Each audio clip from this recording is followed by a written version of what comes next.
sometimes you hear, you know, you shouldn't eat after 6 o'clock at night or whatever they say. If you're eating clean like this, you can eat all the way up until you go to bed if you want to. You can, I usually will eat up until maybe like an hour or so before I go to bed.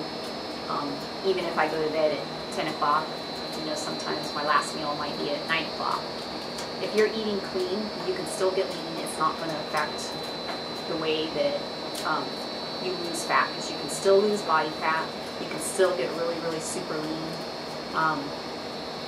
You have to kind of look at it this way too.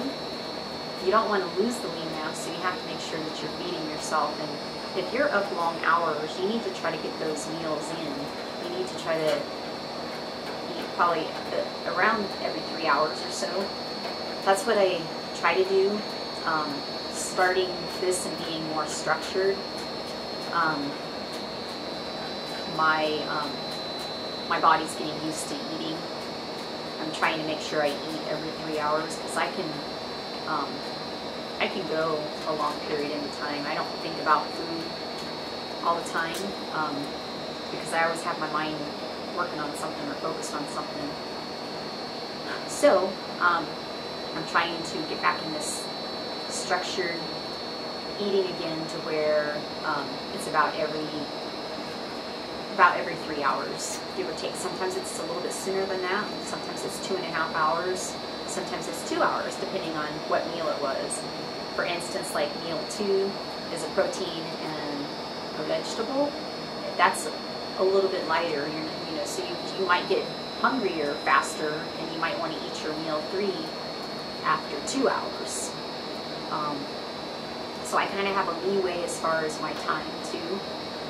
Anywhere from an hour and a half, maybe up to 3.5 hours span, depending on what I ate. Like my snack, sometimes my snack doesn't last very long, especially if it's one of those little low-fat cottage cheese things, a little tiny, I think it's 4 ounces. I'm going to be hungry an hour and a half later, so I'll eat something, and my next meal is a protein, carb, and vegetable, so it's a little more filling. So that something like that is going to last a little bit longer. So like meal 3 and meal 5, or even like, you know, breakfast 1, 3, and 5, they're a little bit bigger meals. They have some complex carbs with them. So something like that, I might go 2.5, 3 hours.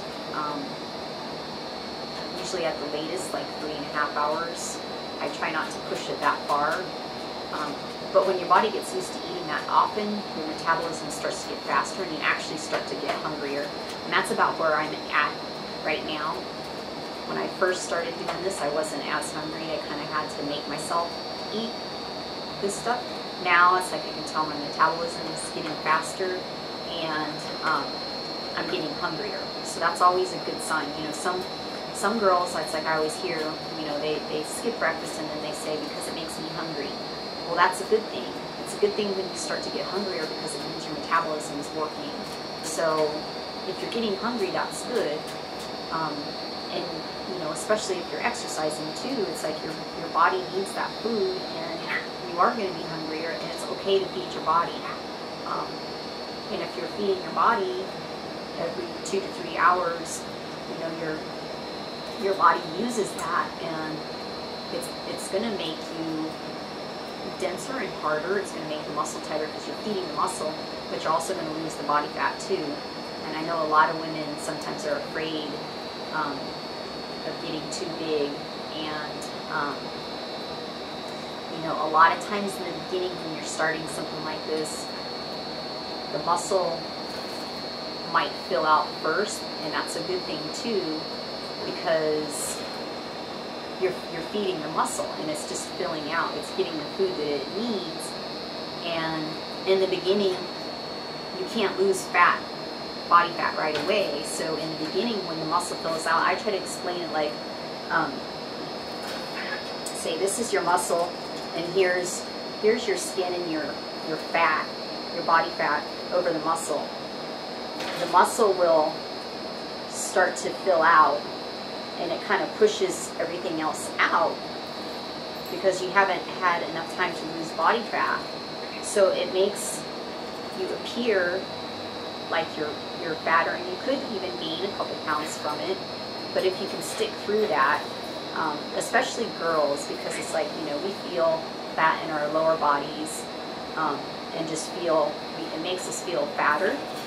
But if you stick to it and stick to something like this and you keep feeding your body, the muscle's just going to stay full and tight and hard, and eventually the body fat's going to go away. So you're going to go from being smaller and the fat here to when the muscle fills out and gets nice and full and hard, and then the body fat starts to decrease away from it.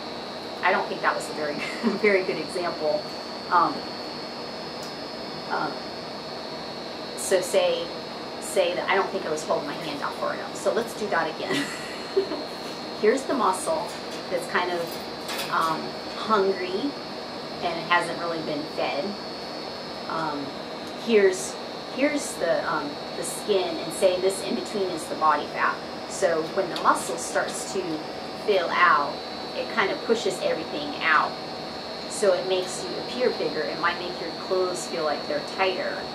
So as long as you keep sticking to it and you can stick through that and not let that affect your mind, which it does for a lot of females, eventually that body fat's going to start to go away, and it's going to come down here around the muscle, and the muscle's just going to be fuller and tighter and harder, and just how you're going to have more curves, and you're going to look a lot better, you're going to feel a lot better, you're going to have more energy, you're going to be stronger. So anyway, I could go on and on. So that is my, can you hear my bird? He's saying, are you a bird?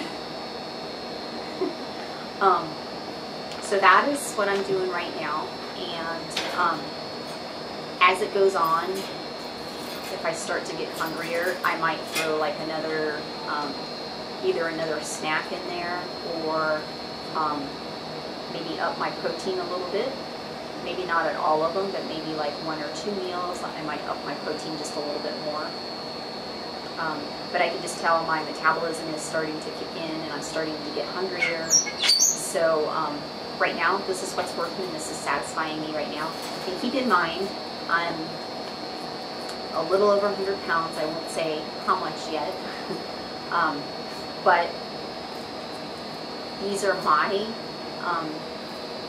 my portion sizes, so it might be a little bit different for you, depending on your weight and your activity level. So anyway, post below, tell me what you think. I'm sure I'll see you before then, but hope you guys have a Merry Christmas, and I'll see you next time.